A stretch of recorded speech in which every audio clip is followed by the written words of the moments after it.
सबको स्वागत है आपका टारगेट एसएससी 2020 में। आज हम डिस्कस करेंगे रीजनिंग सीरीज का क्लास नंबर 4। इससे पहले हम 3 क्लास कर चुके हैं। हर एक क्लास इंपॉर्टेंट है और हर एक क्वेश्चन भी इंपॉर्टेंट है, क्योंकि इस रीजनिंग की सीरीज में हम उन्हीं क्वेश्चन को डिस्कस कर रहे हैं जिनमें टाइम लगता है। टाइम टेकिंग वाले क्वेश्चन जितने भी हैं रीजनिंग की सीरीज में हम डिस्कस करेंगे, और या कह सकते हो कि जिनकी वजह से रीजनिंग में टाइम ज़्यादा लगता है। ठीक है, अगर आप 2019 की रीजनिंग को देखो, कंपेरिजन रीजनिंग को देखो, तो वहाँ पे एक चीज़ था, आपका टाइम टेकिंग क्वेश्चन ज़्यादा थे। तो 2019 के हर एक क्वेश्चन को मैं सॉल्व करा चुका हूँ, और सभी शिफ्ट के हर एक क्वेश्चन को कराया हुआ है। तो सभी वीडियोस प्ले लिस्ट में मिल जाएगी रीजनिंग वाले सेक्शन में। तो स्टार्ट करते हैं क्लास नंबर 4, आज का क्वेश्चन नंबर 1। तो फर्स्ट क्वेश्चन आपका है कि तार्किक और सार्थक क्रम में इन्हें लगाना है। बचाव, राहत, मानसून, वर्षा या फिर बाढ़। ठीक है, तो सबसे पहले क्या यहाँ पे होगा? तो सबसे पहले क्या होगा? मानसून आएगा, यानी थर्ड वाला सबसे पहले होगा। उसके बाद क्या होगा? उसके बाद वर्षा आएगी, यानी फोर्थ ऑप्शन फिर आएगा। उसके बाद क्या होगा? उसके बाद आपका बाढ़ आएगी, तो 5 ऑप्शन हो गया। उसके बाद आपका नेक्स्ट क्या होगा? बाढ़ के बाद क्या होगा? आपका बचाव होगा। ठीक है, बचाव, और उसके बाद जो है राहत होगी, राहत मिलेगी, आप कह सकते हो। तो ये इसका सही टाइप से, यानी सार्थक क्रम में इस टाइप से हम लगा सकते हैं। पहले आपका मानसून आएगा, फिर उससे क्या होगी? बाढ़ होगी, वर्षा होगी, और वर्षा से बाढ़ आएगी। बाढ़ के बाद आपका बचाव कार्य होगा, और बचाव कार्य के बाद आप जो है वो राहत मिलेगी। ठीक है, तो फर्स्ट क्वेश्चन में इस टाइप से इसे लगाना था, और कोई ना कोई क्वेश्चन आपका आता है। और इसी टाइप है, इस वाले क्वेश्चनों में आप इस टाइप के जो क्वेश्चन होते हैं, यहाँ पे वो जीके के कुछ क्वेश्चन को भी वहाँ पे ऐड करता है। जैसे आपका एशिया महाद्वीप को लगाना होता है, या फिर स्टेट को लगाना होता है जनसंख्या के हिसाब से। तो इस टाइप के क्वेश्चन में आपका जीके सेक्शन को भी ऐड किया जाता है। जीके के क्वेश्चन भी आते हैं, इसलिए जीके के 1 या 2 क्वेश्चन आपका रीजनिंग सेक्शन में भी पूछा जाता है। ठीक है, सेकंड क्वेश्चन है कि उस विकल्प का चयन करें जो तीसरी संख्या से उसी प्रकार संबंधित है जिस प्रकार दूसरी संख्या पहली संख्या से संबंधित है। यानी 4.2 का रिलेशन 10 से है, तो उसी टाइप बताना है कि 8 का क्या आएगा। ऑप्शन है 10, 13, थर्ड ऑप्शन आपका है 16, और फोर्थ ऑप्शन आपका रहेगा 18.6। ठीक है, 18.6 ये आपका फोर्थ वाला ऑप्शन रहेगा। ठीक है, तो बाकी 2 ऑप्शन में यहाँ पे लिख लेता हूँ।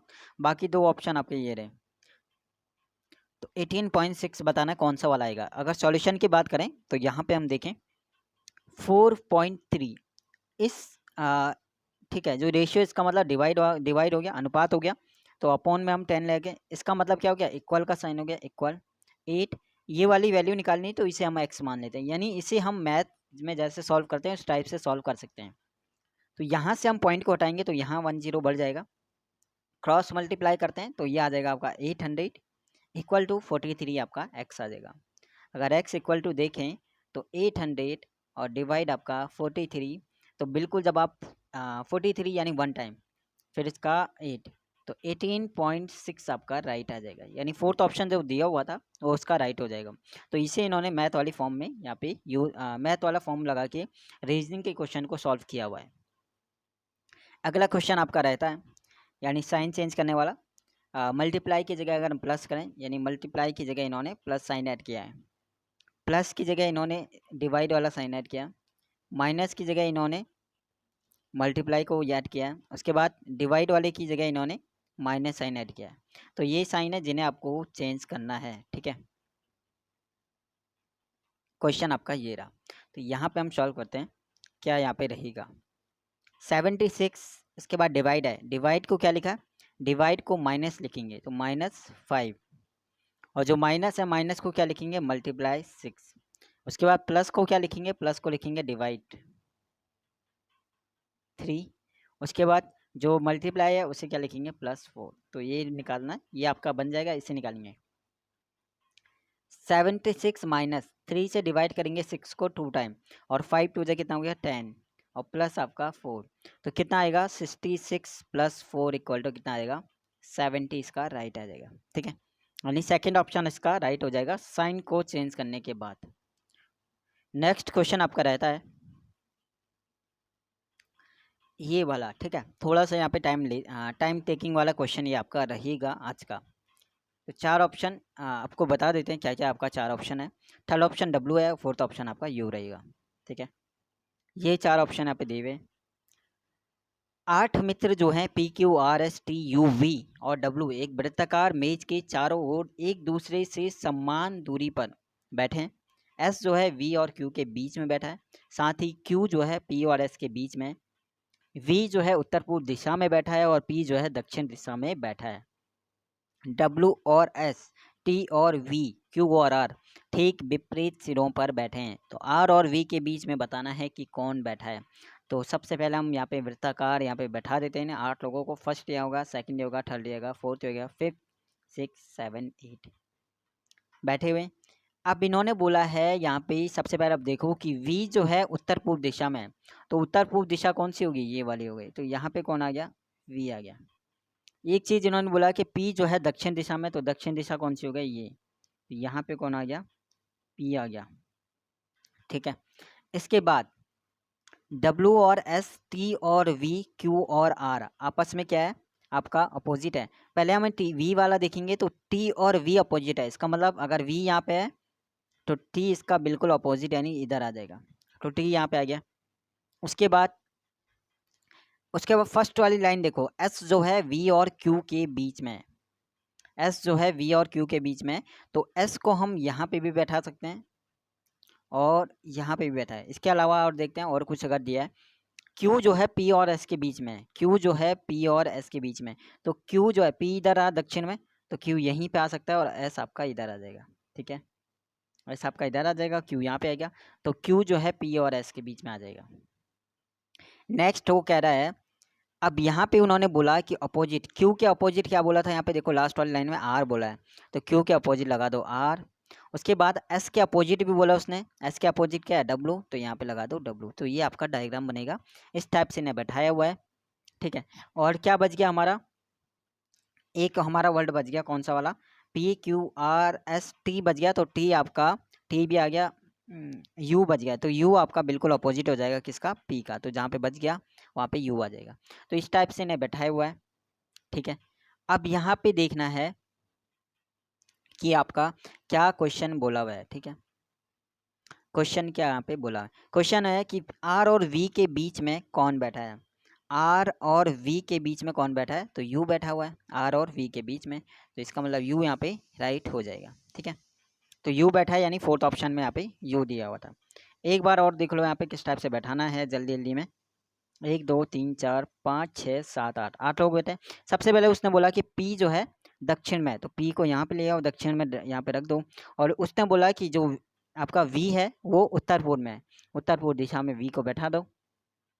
इसके बाद उसने बोला है अब P और V से कनेक्ट करना है कोई चीज़। तो P और V से आप कनेक्ट करोगे लास्ट वाली लाइन को, V से कनेक्ट हो गया यानी T जो है V के अपोजिट है, तो T को यहाँ बैठा दो। अब P से कनेक्ट करना है किसी, तो P से कनेक्ट हो रहा है Q। उसने बोला कि Q जो है P और S के बीच में है, तो P और S के बीच में यानी कंडीशन एक ही बचा, तो S तो यहीं पे होगा और Q आपका यहाँ पे आ जाएगा। अब लास्ट वाली लाइन देखो, उसने बोला कि Q जो और R अपोजिट है, तो Q के अपोजिट R हो जाएगा। उसके बाद वहीं पे उसने बोला कि W और S अपोजिट है, तो W और S यहाँ पे आ जाएगा। जो बच गया वो आपका P का अपोजिट हो जाएगा यानी U आपका रहेगा। तो वही बोला था कि R और V के कौन बैठ R और V के बीच में कौन बैठा है, तो U आपका बिल्कुल राइट हो जाएगा। तो इस टाइप से ये क्वेश्चन आपका रहेगा। नेक्स्ट क्वेश्चन आपका है यहाँ पे फिल करने वाला। ठीक है, 17 8 ऑप्शन मैं बोल देता हूँ, ऑप्शन क्या है यहाँ पे। ऑप्शन है फर्स्ट आपका 7 6 5 और आपका 1.5। चार ऑप्शन दिए हुए हैं, कौन सा वाला राइट है ये बताना है। ठीक है, 17 8 5 5, 13 7 5 4, 6 12 6 3, 10 6 4 डैश क्या यहाँ पे आएगा। ठीक है, तो क्वेश्चन को पहले क्या करना है, वीडियो को पॉज करना है, पहले खुद से सॉल्व करना है, उसके बाद इसका सॉल्यूशन आपको देखना है। तो क्या इसका राइट आंसर आएगा, यानी अब यहाँ पे आप देखोगे फर्स्ट वाले को, इस वाले लाइन को, तो जो 5 5 है। ठीक है, अच्छा ऑप्शन ये फोर्थ वाले को, फोर्थ वाला ऑप्शन 1.5 नहीं, इसकी जगह 4 करना। ठीक है, फोर्थ वाला ऑप्शन आपका 4 रहेगा। 4 ऑप्शन को सही कर लेना, 7 6 5 4 था वो, फोर्थ ऑप्शन आपका 4 रहेगा। ठीक है, अब यहाँ पे देखो फर्स्ट वाली लाइन में क्या हो रहा है, लास्ट के दो को यानी 5 और 5 को क्या कर दो, मल्टीप्लाई कर दो। कितना आ रहा है, 25। और शुरू के दो को क्या कर दो, प्लस कर दो, यानी 17 + 8 इक्वल टू कितना आ गया, 25। तो हमें लॉजिक पता चल गया कि लास्ट के दो को मल्टीप्लाई और शुरू के दो को प्लस, जो भी करेंगे दोनों बराबर आने चाहिए। ठीक है, तो यहाँ पे ये चीज़ लॉजिक हमें पता चल गया। अब हम सेकंड वाले में देखते हैं क्या ये चीज़ हो रहा है नहीं हो रहा है। तो 5 और 4 को कर दो मल्टीप्लाई 20 और फर्स्ट और सेकंड को कर दो ऐड। बिल्कुल आपका लॉजिक लग रहा है। तो डायरेक्ट हल वाले में ये चीज़ लग रहा होगा। 6 और 3 6 3 को मल्टीप्लाई करेंगे तो 18 और 5 6 को ऐड करेंगे तो आपका कितना आएगा 18। अब यही लॉजिक हमारे यहाँ पे लगाना है। तो ये दोनों आपके प्लस होंगे 10 और प्लस 6 कितना होगा 16 और इन दोनों की मल्टीप्लाई करके यानी 4 के साथ क्या आएगा कि 16 किसकी मल्टीप्लाई करेंगे 16 आ जाए तो 4 की मल्टीप्लाई करेंगे। ठीक है, तो इसका राइट आंसर जो फोर्थ ऑप्शन मैंने बोला था 4 इसका राइट हो जाएगा। ठीक है, नेक्स्ट क्वेश्चन है टाइम टेकिंग वाला। 8 दोस्त जो है केंद्र की ओर मुख करके एक वर्गाकार टेबल के चारों ओर बैठे हैं। एक वर्गाकार टेबल के चारों ओर बैठे हैं, उनमें से 4 लोग जो है वो कोनों पर बैठे हैं और शेष लोग जो है वर्गाकार टेबल के भुजाओं के मध्य बिंदु पर बैठे हैं। सुमा रेखा के दाईं ओर नहीं बैठी है, ठीक है ध्यान से पढ़ना, लेकिन रानी के सामने बैठी है। रेखा विकर्णित रूप से विकर्ण मतलब क्रॉस में रूप से निशा के सामने बैठी है जो रीना के दाईं ओर बैठी है। अजय जो है रीना के बराबर बगल में बैठा है और अभिनव के सामने है जो अरुण के बाएं बैठा है। सुमा के ठीक बाईं ओर कौन बैठा है? 4 ऑप्शन यहाँ पे देते हैं हमको। निशा हो गया या फिर सेकंड ऑप्शन आपका यहाँ पे लग जाएगा अजय होगा या फिर थर्ड ऑप्शन आप ले लो रानी और फोर्थ ऑप्शन यहाँ पे ले लो आप क्या होगा चारों में से सुमा रेखा। ठीक है, ये 4 ऑप्शन है निशा रानी अजय रेखा, इनमें से बताना है कि कौन जो है सुमा के ठीक बाईं ओर बैठी है। सुमा के ठीक बाईं ओर बैठी है। ठीक है, अब यहाँ पे सॉल्व बात करते हैं इसके सॉल्यूशन के, सॉल्व कर लेते हैं। तो एक बार वीडियो को पॉज करके खुद से सॉल्व करने की कोशिश करना। 8 दोस्त को हम वर्गाकार टेबल के चारों ओर बैठाते हैं। ये आपका वर्गाकार टेबल है, थोड़ा सा वर्ग की जगह ये आपका आयत बन गया, लेकिन स्पेस थोड़ा हो जाएगा है ना, थोड़ा सा ऊपर बनाते हैं ताकि स्पेस यहाँ पे मिल जाए। ये 8 लोग आपका बैठे हुए हैं, तो कोनों पे भी बैठे हुए हैं और मध्य में भी बैठे हुए हैं। ठीक है, तो ये टोटल आप काउंट करोगे तो 8 आ जाएंगे। 1 2 3 4 5 6 7 8 8 लोग बैठे हुए। अब सबसे पहले लाइन को कनेक्ट करते हुए चलो, सुमा से हम कनेक्ट करें। सबसे पहले सुमा वाली लाइन है कि सुमा जो है रेखा के दाईं ओर, अच्छा ये अंदर की तरफ मुंह करके बैठे हैं। अब खुद को यहाँ पे टेबल पे बैठा हो, यहाँ पे खुद को जब अंदर की तरफ देखोगे तो आपका जो आपका राइट हैंड है वो आपका दायां हो जाएगा और जो आपका लेफ्ट हैंड है वो बायां हो जाएगा। ठीक है, अब आपको खुद देखना है कि टेबल है और यहाँ पे आपको बैठना है, कहीं पे भी आप बैठो। उसके बाद जिस टाइप से आप बैठोगे आपका राइट क्या होगा आपका लेफ्ट क्या होगा वो चीज़ आपको पता चल जाएगा। ठीक है, अब यहाँ पे अगर हम बात करें तो सुमा जो है उन्होंने बोला है कि सुमा जो है वो किसके दाईं ओर बैठी हुई है? सुमा जो है रेखा के दाईं ओर बैठी हुई है। ठीक है, तो बैठा देते हैं यहाँ पे सुमा को रेखा के दाईं ओर। थोड़ा सा डायग्राम आपका थोड़ा सही बनाते हैं। ठीक है, तो ये वर्गाकार की जगह थोड़ा सा आयत बन गया, लेकिन स्पेस हो जाएगा, स्पेस से क्वेश्चंस को समझना। तो सुमा को हम यहीं बैठा देते हैं, सुमा ये रही है। ठीक है, एस से सुमा हो गया। अब सुमा का दाएं रेखा के दाईं ओर, रेखा के दाईं ओर, तो रेखा के दाएं कैसे होगा? अगर रेखा को हम सुमा इस साइड बता दें तो यहाँ से तो रेखा का दाएं किधर हो गया? इधर। ठीक है, सुमा रेखा के दाईं ओर है तो रेखा कहाँ पे होगी आपका? बिल्कुल। अच्छा एक चीज़ हमने मिस कर दिया, उसने बोला सुमा रेखा के दाईं ओर नहीं बैठी है, ये इंपॉर्टेंट चीज़ है। ठीक है, सुमा रेखा के दाईं ओर नहीं बैठी है, लेकिन उसने बोला कि वो रीना के सामने बैठी है, तो सुमा के ठीक सामने रीना हो जाएगी। ठीक है, सुमा के ठीक सामने जो है रीना हो जाएगी, तो रीना को हम यहाँ पे RI से कनेक्ट कर लेंगे ताकि याद रहे। ठीक है, RI, तो सुमा के ठीक सामने जो है रीना बैठ गई है। इसके बाद रेखा जो है विकर्णित रूप से निशा के सामने, अभी निशा नहीं पता हमने कहाँ पे है जो, लेकिन उन्होंने बोला जो रीना की दाईं ओर बैठी है, यानी निशा जो है वो रीना के दाईं ओर बैठी है। तो रीना के दाईं ओर, तो रीना यहाँ पे थी, इसका दायां होगा इस साइड, तो यहाँ पे निशा को हमने N, और निशा के ठीक सामने विकर्ण रूप से, विकर्ण का मतलब क्रॉस में, कौन बैठी है? निशा बैठी है। ठीक है, निशा के ठीक सामने रेखा बैठी है विकर्ण पे, तो यहाँ पे आप देखोगे तो यहाँ पे आपका रेखा आ जाएगा। विकर्णित को हम यहाँ बना देते हैं, ये ठीक सामने रेखा बैठी है। 4 लोग बैठ सकते हैं, बैठ चुके हैं। शुमा जो है उन्होंने बोला था कि शुमा के सामने रीना बैठी है, हमने बिल्कुल वहाँ पे बैठा दिया। उसके बाद रीना के दाईं ओर निशा बैठी, तो निशा को हमने बैठा दिया। उसके बाद रीना के बिल्कुल विकर्ण मतलब क्रॉस एकदम सामने क्रॉस में कौन बैठा हुआ है, रेखा बैठी हुई है, तो रेखा हमने यहाँ पे बैठा दिया। ठीक है, रेखा। अब वो क्या कह रहा है, हिंदी में लिख लेते हैं रेखा को यहाँ पे क्रॉस में। ठीक है, रेखा बैठी हुई है। उसके बाद उन्होंने क्या बोला, रेखा की वो बात, ठीक है, रेखा बैठे हुए, अजय जो है रीना के बराबर बगल में बैठा है। अजय जो है रीना के बराबर बगल में, अब रीना के एक साइड निशा हो गई, तो एक साइड कौन आ जाएगा, अजय हो जाएगा। तो अजय यहाँ पे रीना के बिल्कुल हमने बराबर में बैठा दिया। उसके बाद डायग्राम को एक बार लास्ट में हम दोबारा से क्लियर करके बना लेंगे। ठीक है, अभी समझना है। तो रीना के बिल्कुल साइड में कौन बैठा है, अजय। अजय की यहाँ पे बात हो गई। और अभिनव के सामने है, अजय जो है रीना के बराबर बगल में बैठा है और अभिनव के सामने है। तो अभिनव अजय के कहाँ पे होगा, सामने का मतलब क्रॉस में ही होगा। तो अभिनव यहाँ पे आ जाएगा। ठीक है, अभिनव को ए बी से हमने यहाँ पे कर लिया। जो अरुण के बाएं बगल में बैठा है, जो मतलब किसकी बात कर रहा हो, अभिनव की बात कर रहा है, अभिनव की, जो अरुण के बाएं बगल में बैठा है। ठीक है, तो अजय के ठीक सामने। ठीक है, तो यहाँ पे उसने बोला कि अभिनव जो है वो अरुण के बाएं बैठा है, तो हमें बताना है कि सुमा, और उसके बाद सुमा के ठीक बाईं ओर कौन बैठा है। ठीक है, तो थोड़ा सा कलर चेंज करते हैं। और ये तो हट गया, पूरा हट गया। ठीक है, थोड़ा दोबारा से इसे बना देता हूँ, हट गया। ठीक है, थोड़ा क्लियर यहाँ पे देखो एक बार, शॉर्ट में देखना। ठीक है, अच्छा क्वेश्चन है, थोड़ा सा टाइम ले रहा है। देखो यहाँ पे फर्स्ट उसने बोला था, ध्यान से देखना इस चीज़ को। सुमा की वो बात कर रहा है कि सुमा जो है रेखा के दाईं ओर नहीं बैठी है, लेकिन रानी के सामने बैठी है। अगर हम यहाँ पे सुमा को ले आते हैं, ठीक है, सुमा ये आ गई, और यहाँ पे हम रानी को ले आते हैं, तो रानी को हिंदी में लिख लेते हैं। ठीक है, तो ये यहाँ पे रानी आ गई। तो सुमा के ठीक सामने कौन बैठी है, रानी बैठी हुई है। रेखा जो है विकर्णित रूप से निशा के सामने बैठी है, जो रीना की दाईं ओर बैठी है। ठीक है, इसके बाद अभी रानी और रीना, थोड़ा सा यहाँ पे नाम में थोड़ा सा ध्यान रखना, एक रानी है और एक रीना है। ठीक है, तो रानी को हम हिंदी में लिखेंगे और रीना को हम इंग्लिश में आर ई कर लेंगे। ठीक है, RI कर लेंगे।